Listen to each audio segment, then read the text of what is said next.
যৌথ বাহিনীর অভিযানে জয়পুরহাট থেকে বিপুল পরিমাণের মাদকদ্রব্য উদ্ধার, গ্রেফতার হয়েছে একজন নারী। আজ 12 জানুয়ারি 2025 রোজ সোমবার জেলার রেললাইন সংলগ্ন রেলপট্টি থেকে জেলা প্রশাসক জনাব আল মামুনের উপস্থিতিতে সেনাবাহিনী, পুলিশ, ডিবি মিলে যৌথ অভিযান পরিচালনা করেছে। এ সময় রেলপথটির বিভিন্ন বাড়িতে তল্লাশি চালিয়ে বিপুল পরিমাণের মাদকদ্রব্য উদ্ধার করা হয়েছে। একই সাথে বিক্রয়রত অবস্থায় নারী মাদক বিক্রয়কারীকে আটক করা হয়েছে। এ অভিযান পরিচালনাকালে সেনাবাহিনী ক্যাপ্টেন ওয়াজেদ বলেন, আগামী ত্রয়োদশ জাতীয় নির্বাচন উপলক্ষে বিভিন্ন ধরনের নাশকতা করার লক্ষ্যে বিভিন্ন গোত্রী একত্রিত হচ্ছে।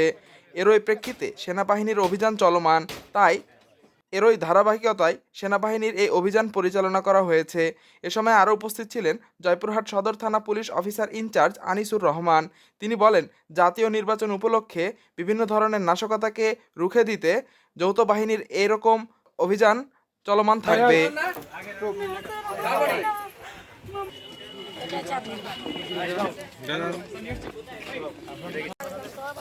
স্যার একটু স্যার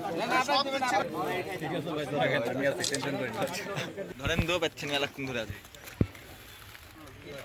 দুটা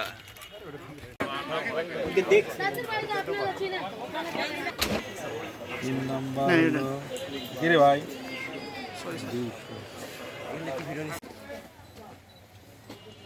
স্যার জি। আসন্ন জাতীয় নির্বাচনকে সামনে রেখে সারা দেশের ন্যায় আমাদের জয়পুরহাট জেলা পুলিশ এবং সেনাবাহিনীর সাথে যৌথভাবে আমরা সন্ত্রাস বিরোধী এবং যাদের কাছে অবৈধ অস্ত্র আছে, রাষ্ট্রবিরোধী কার্যকলাপে লিপ্ত, পাশাপাশি মাদকের সাথে যারা জড়িত, তাদের বিরুদ্ধে আমাদের এই অভিযান পরিচালিত হচ্ছে এবং এটা অব্যাহত থাকবে।